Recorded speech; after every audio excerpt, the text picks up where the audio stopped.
ನಮಸ್ತೆ. ಜ್ಞಾನಾಂಜಲಿ ಕಾರ್ಯಕ್ರಮಕ್ಕೆ ತಮಗೆಲ್ಲರಿಗೂ ಸುಸ್ವಾಗತ.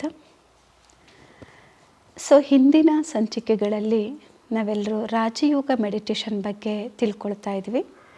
ಏಕೆಂದರೆ ಆಧ್ಯಾತ್ಮಿಕ ಮೌಲ್ಯ ಶಿಕ್ಷಣಕ್ಕೆ ಮೂಲನೇ ಆಗಿದೆ ಅಥವಾ ಫೌಂಡೇಶನ್ನೇ ಆಗಿದೆ ರಾಜಯೋಗ ಮೆಡಿಟೇಷನ್. ರಾಜಯೋಗ ಮೆಡಿಟೇಷನ್ದು 4 ಸ್ಟೆಪ್ಸನ್ನು ತಿಳ್ಕೊಂಡ್ವಿ. ಅದರಲ್ಲಿ ಆತ್ಮದ ಚಿಂತನೆ, ಆತ್ಮದ ದರ್ಶನ, ಆತ್ಮದ ಅನುಭವವನ್ನು ಮಾಡಿದ್ವಿ. ನಂತರ ಪರಮಾತ್ಮನ ಚಿಂತನೆಯನ್ನು ಮಾಡಿದ್ವಿ, ಪರಮಾತ್ಮನ ದರ್ಶನ, ಪರಮಾತ್ಮನ ಅನುಭೂತಿಯನ್ನು ಮಾಡಿದ್ವಿ. ನಂತರ ಈ ಭೌತಿಕ ಜಗತ್ತಿನಲ್ಲಿ ಪರಮಾತ್ಮನಿಂದ ಪಡೆದುಕೊಂಡಿರುವಂತಹ ಗುಣಗಳು, ಶಕ್ತಿಗಳನ್ನು ಈ ಶರೀರಕ್ಕೂ ಕೂಡ ಹರಡಿದ್ವಿ, ಜೊತೆಗೆ ಅಟ್ಮಾಸ್ಫಿಯರ್ಗೂ ಹರಡಿದ್ವಿ, ಜೊತೆಗೆ ಇಡೀ ವಿಶ್ವಕ್ಕೇ ಅದನ್ನು ಕೊಡ್ತಾ ಹೋದ್ವಿ. ಹಾಗೆ ಇಂದಿನ ಈ ಸಂಚಿಕೆಯಲ್ಲಿ ರಾಜಯೋಗ ಮೆಡಿಟೇಷನ್ಗೆ ಬೇಕಾಗಿರುವಂತಹ 4 ಪಿಲ್ಲರ್ಸ್ ಯಾವುದು, 4 ಆಧಾರ ಸ್ತಂಭಗಳು ಅಂತ ಹೇಳ್ತೀವಿ. ಹೇಗೆ ಒಂದು ಚೇರಲ್ಲಿ 4 ಕಾಲಿದ್ರೆ ಮಾತ್ರ ಅದು ಸರಿಯಾಗಿ ಇರುವಂಥದ್ದು. ಒಂದು ಪಿಲ್ಲರ್ ಅಥವಾ ಒಂದು ಕಾಲು ಸರಿಯಾಗಿಲ್ಲ ಅಂದರೆ ಅದು ಅಲುಗಾಡುತ್ತೆ. ಹಾಗೆ ರಾಜಯೋಗ ಮೆಡಿಟೇಷನ್ ನಾವು ಸರಿಯಾದ ರೀತಿಯಲ್ಲಿ ಅನುಭವ ಮಾಡಬೇಕು ಅಂದರೆ ಭಗವಂತನಿಂದ ನಾನು ಆತ್ಮರೂಪಿ ಬ್ಯಾಟ್ರಿ ಪೂರ್ಣ ಚಾರ್ಜ್ ಆಗಬೇಕು ಅಂತ ಇದ್ದರೆ, ಅವರಲ್ಲಿರುವಂಥ ಗುಣಗಳು, ಶಕ್ತಿಗಳು ಸಂಪೂರ್ಣವಾಗಿ ಪಡ್ಕೊಳ್ಬೇಕು ಅಂತ ಇದ್ದರೆ ಈ 4 ಪಿಲ್ಲರ್ಸ್ ಅತ್ಯಂತ ಅವಶ್ಯಕತೆ ಇದೆ. ಅದರಲ್ಲಿ ಫಸ್ಟ್ ಪಿಲ್ಲರ್ ಆಗಿದೆ ಸತ್ಸಂಗ ಅಂತ ಹೇಳ್ತೀವಿ. ಅಂದರೆ ಗಾಡ್ ಈಸ್ ಟ್ರೂತ್ ಅಂತ ಹೇಳ್ತೀವಿ, ಭಗವಂತ ಸತ್ಯ. ಭಗವಂತ ಸತ್ಯ ಅಂತ ಅಂದಮೇಲೆ ನನ್ನ ಸಂಘ ಸದಾಕಾಲ ಅವ್ರ ಜೊತೆಗೆ ಇರಬೇಕು. ಅಂದರೆ ಮೆಂಟಲಿ ಕಮ್ಯುನಿಕೇಷನ್. ನಾವು ಫಿಸಿಕಲಿ ನಾವು ನಮಗೇನು ಕರ್ತವ್ಯ ಇದೆ ಅಥವಾ ನಮ್ಮ ಡ್ಯೂಟಿ ಏನಿದೆ ಅದನ್ನು ಮಾಡ್ತಾ, ಬುದ್ಧಿಯಿಂದ ಅಥವಾ mentally I am having connection with that almighty authority, ಪರಮಾತ್ಮನ ಜೊತೆಯಲ್ಲಿ ಸಂಬಂಧವನ್ನು ಜೋಡಿಸಿ ನಾವು ಪ್ರತಿಯೊಂದು ಕೆಲಸವನ್ನು ಮಾಡ್ತಿದ್ದಾಗ ಆ ಕೆಲಸ ಒಂದು ಬೇಗನೆ ಆಗುತ್ತೆ. ಮತ್ತು ಆ ಕೆಲಸದಲ್ಲಿ ನಮಗೆ ಒತ್ತಡ ಅಂತ ಅನಿಸಲ್ಲ. ನೀವು 2 ಅವರ್ಸಲ್ಲಿ ಮಾಡುವಂಥ ಕೆಲಸವನ್ನು ಅರ್ಧ ಗಂಟೆಯಲ್ಲೇ ಮಾಡಿರ್ತೀರಿ. ಯಾಕೆಂದರೆ ಯಾವಾಗ ನಾವು ಪರಮಾತ್ಮನ ಜೊತೆಯಲ್ಲಿ ನಮ್ಮ ಮೆಂಟಲಿ ಅಥವಾ ಬುದ್ಧಿಯಿಂದ ಕನೆಕ್ಷನ್ ಇಟ್ಕೊಂಡಿರ್ತೀವಿ, ಭಗವಂತನ ಗುಣಗಳು, ಶಕ್ತಿಗಳು ನಮ್ಮದಾಗಿರುತ್ತೆ. ಮತ್ತು ನಮ್ಮಲ್ಲಿ ಕಾನ್ಸಂಟ್ರೇಷನ್ ಜಾಸ್ತಿ ಆಗಿರುತ್ತೆ, ವಿಲ್ ಪವರ್ ಜಾಸ್ತಿ ಆಗಿರುತ್ತೆ. ಹಾಗಾಗಿ ನಾವು ಮಾಡುವಂಥ ಕೆಲಸನೂ ಕೂಡ ಅತ್ಯಂತ ಫಾಸ್ಟಾಗುತ್ತೆ. ಹಾಗಾಗಿ ರಾಜಯೋಗ ಮೆಡಿಟೇಷನ್ ಅಭ್ಯಾಸ ಮಾಡಬೇಕು ಅಂದರೆ ಆಲ್ವೇಸ್, ಅಂದರೆ ಸದಾಕಾಲ ನಾನು ನನ್ನ ಮನಸ್ಸು ಹಾಗೂ ಬುದ್ಧಿಯಿಂದ ಭಗವಂತನ ಜೊತೆಗಿರಬೇಕು. ಪರಮಾತ್ಮನ ಜೊತೆಯಲ್ಲಿ ನನ್ನ ಮನಸ್ಸು ಹಾಗೂ ಬುದ್ಧಿ ಇರಬೇಕು. ಏಕೆಂದರೆ ನಮ್ಮ ಮನಸ್ಸು ಯಾವಾಗಲೂ ಕೂಡ ಆಲೋಚನೆ ಮಾಡ್ತಾನೇ ಇರುತ್ತೆ. ಯಾವುದಾದ್ರೂ ಆಲೋಚನೆ ಮಾಡ್ತಾ ಇರುತ್ತೆ ಅಂದಮೇಲೆ ಯಾಕೆ ನಮ್ಮ ಮನಸ್ಸನ್ನು ಭಗವಂತನ ಜೊತೆಗೆ ಜೋಡಿಸ್ಬಾರ್ದು?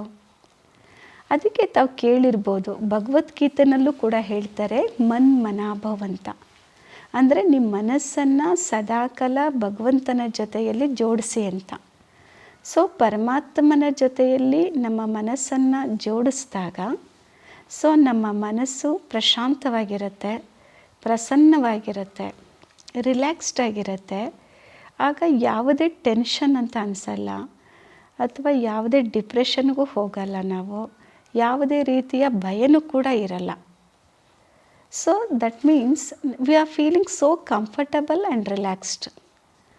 ಹಾಗಾಗಿ always you must have company with that supreme soul. ಅಂದರೆ ಪರಮಾತ್ಮ, ಆ ಗಾಡ್ ಜೊತೆಗೆ ನನ್ನ ಕನೆಕ್ಷನ್ ಇರುವಂಥದ್ದು. ಏಕೆಂದರೆ ಗಾಡ್ ಅಂತ ಅಂದ್ರೇ ಜನರೇಟರ್ ಆಫ್ ಡಿವಿನಿಟಿ. ಅಂದರೆ ಯಾರು ಜನರೇಟರ್ ಆಫ್ ಡಿವಿನಿಟಿ ಆಗಿದ್ದಾರೆ ಅಥವಾ ಪವರ್ ಹೌಸ್ ಆಗಿದ್ದಾರೆ, ಆ ಪವರ್ ಹೌಸ್ ಜೊತೆಗೆ ಈ ಬ್ಯಾಟ್ರಿ ಏನಿದೆ, ಆತ್ಮರೂಪಿ ಬ್ಯಾಟ್ರಿ ಕನೆಕ್ಷನ್ ಇದ್ದರೆ ಸೊ ಆಲ್ವೇಸ್ ಲೈಟ್ ಅನ್ನುವಂಥದ್ದು ಮತ್ತು ಮೈಟ್ ಅನ್ನುವಂಥದ್ದು ನಮಗೆ ಬರ್ತಾ ಇರುತ್ತೆ. ಸೊ ನಮ್ಮ ಜೀವನದಲ್ಲಿ ಲೈಟು ಇರುತ್ತೆ, ಮೈಟ್ ಇರುತ್ತೆ. ಹಾಗಾಗಿ ನನ್ನ ಆತ್ಮ ಈ ಶರೀರವೆಂಬ ಸಾಧನದ ಮೂಲಕ ನಾನು ಎಲಿವೇಟೆಡ್ ಆ್ಯಕ್ಷನ್ಸೇ ಮಾಡ್ತೀನಿ. That means I am doing always good things only. ಅಂದರೆ ವ್ಯಾಲ್ಯುಬಲ್ ಆ್ಯಕ್ಷನ್ಸನ್ನೇ ಮಾಡೋದು, ಮೌಲ್ಯಾಧಾರಿತ ಜೀವನ ನಮ್ಮದಾಗತ್ತೆ. ಸೊ ಅದಕ್ಕೆ ಸತ್ಸಂಗ ಸದಾ ಇರಬೇಕು, ಅಂದರೆ ಭಗವಂತನ ಜೊತೆಯಲ್ಲಿ ಸಂಘ ಇರಬೇಕು. ಎರಡನೇದಾಗಿ ಪರಮಾತ್ಮನ ಜೊತೆಯಲ್ಲಿ ನಾನು ಸದಾಕಾಲ ಇದ್ದಾಗ ನನ್ನಲ್ಲಿ ದಿವ್ಯ ಗುಣಗಳು ಬರ್ತಾ ಹೋಗುತ್ತೆ. ಸೊ ಮೊದಲನೇ ಪಿಲ್ಲರ್ ರಾಜಯೋಗ ಮೆಡಿಟೇಷನ್ ಮಾಡೋದಕ್ಕೆ ಸತ್ಸಂಗ, ಅವ್ರ ಜೊತೆಯಲ್ಲಿರೋದು. ಎರಡನೇದು ದಿವ್ಯ ಗುಣಗಳು, ಡಿವೈನ್ ವರ್ಚ್ಯೂಸ್ ಅಂತ ಹೇಳ್ತೀವಿ. ಸೊ ಅವ್ರ ಜೊತೆ ಕನೆಕ್ಷನ್ ಇದ್ದಾಗ ಅವರಲ್ಲಿರುವಂತಹ ದಿವ್ಯ ಗುಣಗಳೇನಿದೆ, ಅವರಲ್ಲಿರುವಂತಹ ವ್ಯಾಲ್ಯೂಸ್ ಏನಿದೆ, ಮೌಲ್ಯಗಳು, ಅದೆಲ್ಲವೂ ಕೂಡ ನಮ್ಮದಾಗತ್ತೆ. ಸೊ ಆ ದಿವ್ಯ ಗುಣಗಳಲ್ಲಿ ಮುಖ್ಯವಾಗಿ 8 ಗುಣಗಳನ್ನು ನಾವು ತಿಳ್ಕೊಳ್ಳೋಣ.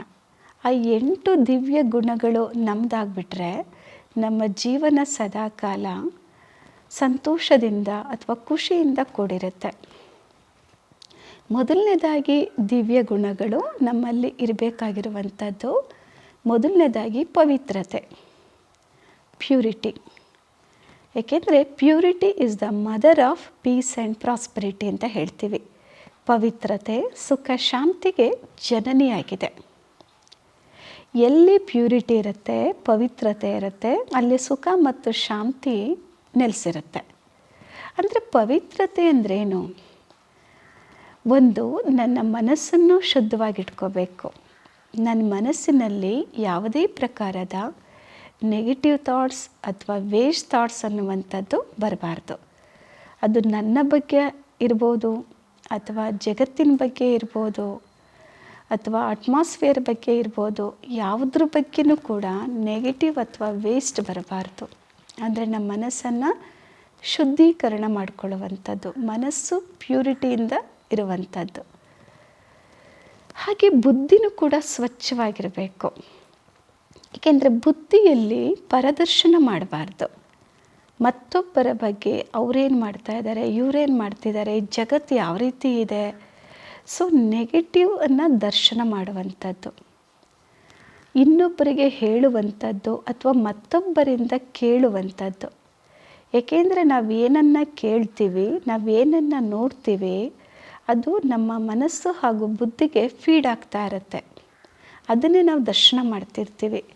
ಅದಕ್ಕೋಸ್ಕರ ಈ ನೆಗೆಟಿವಿಟಿ ಮತ್ತು ವೇಸ್ಟಿಂದ ಮುಕ್ತರಾಗಬೇಕು. That is also purity. So ಹಾಗೆ ಇದು ಸೂಕ್ಷ್ಮ ಆಯಿತು. ಸ್ಥೂಲವಾಗಿಯೂ ಕೂಡ ಈ ಶರೀರವೆಂಬ ಮಂದಿರವನ್ನು ಶುದ್ಧವಾಗಿಟ್ಕೊಳ್ಳುವಂಥದ್ದು. ಹಾಗೆ ನಾವಿರುವಂಥ ಸ್ಥಾನ ಯಾವುದಿದೆ, ಆ ಸ್ಥಾನವನ್ನು ಕೂಡ ಸ್ವಚ್ಛವಾಗಿಟ್ಕೊಳ್ಳುವಂಥದ್ದು. ಹಾಗೆ ಸುತ್ತಮುತ್ತಲೂ ಏನು ಅಟ್ಮಾಸ್ಫಿಯರ್ ಇದೆ ಅದನ್ನು ಕೂಡ ಶುದ್ಧವಾಗಿಟ್ಕೊಳ್ಳೋದು. That means physically as well as mentally, ಎರಡು ಕೂಡ. ಭೌತಿಕವಾಗಿಯೂ ಶುದ್ಧವಾಗಿರಬೇಕು, ಕಣ್ಣಿಗೆ ಕಾಣಿಸುವಂಥದ್ರಲ್ಲೂ ಶುದ್ಧತೆ ಇರಬೇಕು. ಯಾವುದು ಕಣ್ಣಿಗೆ ಕಾಣಿಸಲ್ಲ ಅದರಲ್ಲೂ ಕೂಡ ಶುದ್ಧತೆ ಇರಬೇಕು. ಈ ಪವಿತ್ರತೆ ಇದ್ದಾಗ ನೆಕ್ಸ್ಟ್ ನಮ್ಮಲ್ಲಿ ಬರುವಂಥ ಗುಣ ಯಾವುದಿದೆ, ಅಂತರ್ಮುಖತೆ. ಅದಕ್ಕೆ ಇಂಗ್ಲೀಷಲ್ಲಿ ಹೇಳ್ತಾರೆ ಇಂಟ್ರೋವರ್ಟ್ನೆಸ್ ಅಂತ. ಅಂದರೆ ಅಂತರ್ಮುಖಿಗಳಾಗಿರ್ತೀವಿ. ನಮ್ಮಲ್ಲಿ ಎಷ್ಟು ಸ್ವಚ್ಛತೆ ಎನ್ನುವಂಥದ್ದು ಮೂಡುತ್ತೆ, ಶುದ್ಧತೆ ಎನ್ನುವಂಥದ್ದು, ಆಗ ನಾವು ನಮ್ಮನ್ನು ನಾವು ನೋಡ್ಕೊಳ್ತೀವಿ. ಅದಕ್ಕೆ ಹೇಳ್ತಾರೆ ಜೋ ಅಂತರ್ಮುಖಿ ವ ಸದಾ ಸುಖಿ, ಜೋ ಬಾಹರ್ಮುಖಿ ವ ಸದಾ ದುಃಖಿ ಅಂತ. ಅಂತರ್ಮುಖಿ ಅಂದರೆ ಆತ್ಮದ ಬಗ್ಗೆ ಚಿಂತನೆ ಮಾಡಿ, ಆತ್ಮದ ದರ್ಶನವನ್ನು ಮಾಡಿ, ಆತ್ಮದ ಅನುಭವವನ್ನು ಮಾಡಿ, ಪರಮಾತ್ಮನ ಚಿಂತನೆಯನ್ನು ಮಾಡಿ, ಅವರ ದರ್ಶನವನ್ನು ಮಾಡಿ, ಅವರಿಂದ ಗುಣಶಕ್ತಿಯನ್ನು ಪಡೆದು ಇಡೀ ವಿಶ್ವಕ್ಕೇ ಅದನ್ನು ಕೊಡುವಂಥದ್ದು. ಸೊ ಇಂಟ್ರೋವರ್ಟ್ನೆಸ್ ಅಥವಾ ಅಂತರ್ಮುಖತೆಯಲ್ಲಿ ನನ್ನ ಪರಿವರ್ತನೆಯಿಂದ ವಿಶ್ವವನ್ನು ಪರಿವರ್ತನೆ ಮಾಡ್ತೀವಿ. ಆ್ಯಸ್ ಎ ಟಾರ್ಟಾಯಿಸ್ ಹೇಗೆ ಆಮೆ ತನಗೆ ಬೇಕಾದಾಗ ಮಾತ್ರ ಆರ್ಗನ್ಸ್ ಉಪಯೋಗಿಸುತ್ತೆ, ಬೇಡದೇ ಇದ್ದಾಗ ಡಿಟ್ಯಾಚ್ ಆಗುತ್ತೆ. ಹಾಗೆ ನಮ್ಮ ಆತ್ಮಗಳು ಕೂಡ ಯಾವಾಗ ಅವಶ್ಯಕತೆ ಇದೆ ಈ ಪಂಚೇಂದ್ರಿಯಗಳನ್ನು ಉಪಯೋಗಿಸುವಂಥದ್ದು. ಅದು ಯಾವಾಗ ಬೇಡ ಆಗ ಇದರಿಂದ ಟೋಟಲಿ ಡಿಟ್ಯಾಚ್ಡ್ ಆಗಿ, ಜಸ್ಟ್ ಲೈಕ್ ಎ ಲೋಟಸ್ ಹೇಗೆ ಕೆಸರಲ್ಲೇ ಇದ್ದರೂ ಕೂಡ ಆ ಕೆಸರಿಗೆ ಅದು ಅಂಟ್ಕೊಂಡಿರಲ್ಲ, ಅದರಿಂದ ಸ್ವಲ್ಪ ಮೇಲಿರುತ್ತೆ, ಅಂದರೆ ಡಿಟ್ಯಾಚ್ಡ್ ಆಗಿರುತ್ತೆ. ಬಟ್ ಇರೋದು ಕೆಸರಲ್ಲೇ, ಬಟ್ ಅದರಿಂದ ಡಿಟ್ಯಾಚ್ಡ್ ಆಗಿರುತ್ತೆ. ಹಾಗೆ ನಾವು ಕೂಡ ಅಷ್ಟೇ ಈ ಒಂದು ಸೃಷ್ಟಿ ಎಂಬ ನಾಟಕ ರಂಗದಲ್ಲಿ ಆ್ಯಕ್ಟ್ ಮಾಡ್ತಾ ಇದ್ದೀವಿ. ನಮ್ಗೆ ಯಾವ ರೋಲ್ ನಾವೇ ಮಾಡಿಕೊಂಡಿರುವಂಥ ರೋಲನ್ನು ಅಥವಾ ಪಾತ್ರವನ್ನು ಅಭಿನಯಿಸ್ತಾ ಇದ್ದೀವಿ. ಸೊ ಈ ಇಂದ್ರಿಯಗಳ ಮೂಲಕ ಪಾತ್ರ ಮಾಡಿದ ನಂತರ ಇದರಿಂದ ಟೋಟಲಿ ಡಿಟ್ಯಾಚ್ಡ್ ಆಗಿ ನನ್ನ ನಿಜವಾದ ಮನೆ ಏನಿದೆ ಪರಮಧಾಮದಲ್ಲಿ ಪರಮಾತ್ಮನ ಸಂಘದಲ್ಲಿರುವಂಥದ್ದು. ಸೊ ಈ ಒಂದು ದಿವ್ಯ ಗುಣವನ್ನು ನಮ್ಮದನ್ನಾಗಿ ಮಾಡ್ಕೋಬೇಕು. ನಂತರ ಮೂರನೆಯ ಸದ್ಗುಣ ಆಗಿದೆ ಅಥವಾ ದಿವ್ಯ ಗುಣ ಆಗಿದೆ ಮಧುರತೆ, ಸ್ವೀಟ್ನೆಸ್ ಅಂತ ಹೇಳ್ತೀವಿ. ಸೊ ದೇವತೆಗಳನ್ನು ನೋಡಿದರೆ, ಅವರ ಮುಖವನ್ನು ನೋಡಿದರೆ ಎಷ್ಟು ಸ್ವೀಟ್ನೆಸ್ ಅನುಭವ ಆಗುತ್ತೆ. ಲಕ್ಷ್ಮಿ ಇರ್ಬೋದು, ನಾರಾಯಣ ಇರ್ಬೋದು, ಕೃಷ್ಣ ಇರ್ಬೋದು. ಸೊ ಆ ಒಂದು ಮಧುರತೆ ಅನ್ನುವಂತಹ ಡಿವೈನ್ ವರ್ಚ್ಯೂ ಏನಿದೆ ಅದು ನಮ್ಮದಾಗಿರಬೇಕು. ಅಂದರೆ ನನ್ನ ಮನಸ್ಸು ಕೂಡ ಸ್ವೀಟಾಗಿರಬೇಕು, ನಾನು ಮಾತನಾಡುವಂಥ ಶಬ್ದಗಳು ಕೂಡ ಮಧುರವಾಗಿರಬೇಕು. ನನ್ನ ಮಾತುಗಳು ಇನ್ನೊಬ್ಬರಿಗೆ ಹರ್ಟ್ ಆಗಬಾರ್ದು ಅಥವಾ ಇನ್ನೊಬ್ಬರಿಗೆ ನೋವನ್ನು ಕೊಡಬಾರ್ದು. ಅದಕ್ಕೋಸ್ಕರ ಹೇಳಲಾಗುತ್ತೆ, ನಾವೆಷ್ಟು ಸಾಧ್ಯನೋ ಅವಶ್ಯಕತೆ ಇದ್ದಷ್ಟು ಮಾತ್ರ ಮಾತಾಡಬೇಕು, ಮತ್ತು ನಿಧಾನವಾಗಿ ಮಾತಾಡಬೇಕು, ಮತ್ತು ತೂಕ ಮಾಡಿ ಮಾತಾಡಬೇಕು, ಮಧುರವಾಗಿ ಮಾತಾಡಬೇಕು ಅಂತ. ಸೊ ಮಾತನಾಡುವ ಮೊದಲು ಯೋಚಿಸಬೇಕು, ಯೋಚಿಸಿ ನಂತರ ಮಾತಾಡುವಂಥದ್ದು. ಅಂದರೆ ನನ್ನ ಮಾತಲ್ಲಿ ಸ್ವೀಟ್ನೆಸ್ ಇರುವಂಥದ್ದು. ಹಾಗೆ ನನ್ನ ಬಿಹೇವಿಯರಲ್ಲೂ ಕೂಡ ಸ್ವೀಟ್ನೆಸ್ ಇರಬೇಕು. ಅಂದರೆ ನನ್ನ ದೃಷ್ಟಿಯಲ್ಲೂ ಕೂಡ ಮಧುರತೆ ಇರಬೇಕು. ತಾವು ಮಂದಿರಗಳಲ್ಲಿ ಮೂರ್ತಿಯನ್ನು ನೋಡಿರ್ಬೋದು.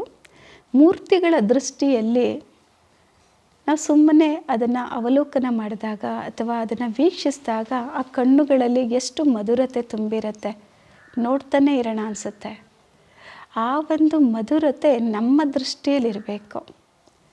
ಸೊ ಮಧುರತೆಯ ಗುಣ ನಮ್ಮದಾಗಿರಬೇಕು. ಸೊ ನಂತರ ನಾಲ್ಕನೇದಾಗಿ ನಮ್ಮಲ್ಲಿ ಹರ್ಷಿತ ಮುಖತೆ ಅಥವಾ ಹಸನ್ಮುಖತೆ ಎನ್ನುವಂತಹ ದಿವ್ಯ ಗುಣನೂ ಇರಬೇಕು. ಹೇಗೆ ದೇವತೆಗಳ ಮುಖದಲ್ಲಿ ಒಂದು ಹಸನ್ಮುಖತೆ ಇರುತ್ತೆ ಅಥವಾ ಚಿಯರ್ಫುಲ್ನೆಸ್ ಇರುವಂಥದ್ದು, ಆ ಹರ್ಷಿತ ಮುಖ ನಮ್ಮದಾಗಿರಬೇಕು. ಸೊ ಹರ್ಷಿತ ಮುಖ ನನ್ನದಾಗಿರಬೇಕು ಅಂದರೆ ನನ್ನ ಮನಸ್ಸು ಮೊದಲು ಪ್ರಶಾಂತವಾಗಿರಬೇಕು, ಡಿಸ್ಟರ್ಬೆನ್ಸ್ ಇರಬಾರ್ದು, ಪ್ರಸನ್ನವಾಗಿರಬೇಕು, ಸಂತೋಷದಿಂದ ಇರಬೇಕು. ಆಗ ನನ್ನ ಮುಖದಲ್ಲಿ ಹರ್ಷಿತ ಮುಖತೆ ಬರುತ್ತೆ. ಅಂದರೆ ಎಲ್ಲರ ಪಾತ್ರವನ್ನು ನಾನು ಸಾಕ್ಷಿಯಾಗಿ ನೋಡ್ತಾ ಹೋಗಬೇಕು. ಅದಕ್ಕೆ ಹೇಳಲಾಗುತ್ತೆ ಡಿಟ್ಯಾಚ್ಡ್ ಅಬ್ಸರ್ವರ್. ಯಾರದೇ ಪಾತ್ರವನ್ನು ನಾವು ಇವ್ರ್ಯಾಕೆ ಈ ರೀತಿ ಪಾತ್ರ ಮಾಡ್ತಿದ್ದಾರೆ, ಅವ್ರು ಯಾಕೆ ಹೀಗಿದ್ದಾರೆ ಎನ್ನುವಂಥ ಪ್ರಶ್ನೆಗಳು ಬರಬಾರ್ದು, ಕ್ವಶನ್ಸ್ ಬರಬಾರ್ದು. ಎಲ್ಲರೂ ಕೂಡ ಅವರವರ ಪಾತ್ರವನ್ನು ಆ್ಯಕ್ಯುರೇಟಾಗಿ ಮಾಡ್ತಿದ್ದಾರೆ ಅನ್ನುವಂಥ ಕಾನ್ಫಿಡೆನ್ಸ್ ನಮಗಿರಬೇಕು. ನನ್ನ ಪಾತ್ರನ ನಾನು ಸರಿಯಾದ ರೀತಿಯಲ್ಲಿ ನಿರ್ವಹಿಸಬೇಕು ಅಂತ ನನ್ನ ಬಗ್ಗೆ ಮಾತ್ರ ನಾನು ಅವಲೋಕನ ಮಾಡಿಕೊಂಡು ಅಥವಾ ಚೆಕ್ ಮಾಡಿಕೊಂಡು ಚೇಂಜ್ ಮಾಡ್ಕೋಬೇಕು. ಆಗ ಮಾತ್ರ ನನ್ನ ಮುಖದಲ್ಲಿ ಹರ್ಷಿತ ಮುಖತೆ ಬರುತ್ತೆ. ಜೊತೆಗೆ ಪರಮಾತ್ಮನನ್ನು ಜೊತೆಗಾರನಾಗಿ ಮಾಡಿಕೊಂಡಿರಬೇಕು. ಎಲ್ಲಿ ಭಗವಂತ ಜೊತೆ ಇರ್ತಾರೆ ಅಲ್ಲಿ ಖಂಡಿತ ಹರ್ಷಿತ ಮುಖತೆ ಇದ್ದೇ ಇರುತ್ತೆ, ಆ ಚಿಯರ್ಫುಲ್ನೆಸ್ ಇರುತ್ತೆ. ಹಾಗೆ ಐದನೇದಾಗಿ ನಮ್ರತೆಯ ಗುಣ ನಮ್ಮದಾಗಿರಬೇಕು, ವಿನಯಶೀಲತೆ ನಮ್ಮದಾಗಿರಬೇಕು, ಅಹಂಕಾರ ಇರಬಾರ್ದು. ಒಂದು ಅರೋಗೆನ್ಸ್ ಅಥವಾ ನಾನೇ ಹೆಚ್ಚು, ನಾನು ಬಿಟ್ಟರೆ ಮತ್ತು ಯಾರೂ ಇಲ್ಲ ಅನ್ನುವಂತಹ ಅಹಂಕಾರ ಇರಬಾರ್ದು, ನಮ್ರತೆ ಅನ್ನುವಂಥದ್ದಿರಬೇಕು. ಇನ್ನು ಉಳಿದಂತಹ ಕ್ವಾಲಿಟೀಸ್ ಬಗ್ಗೆ ಮತ್ತು ಆಧಾರ ಸ್ತಂಭಗಳ ಬಗ್ಗೆ ಮುಂದಿನ ಸಂಚಿಕೆಯಲ್ಲಿ ತಿಳ್ಕೊಳ್ಳೋಣ. Thank you. ಓಂ ಶಾಂತಿ.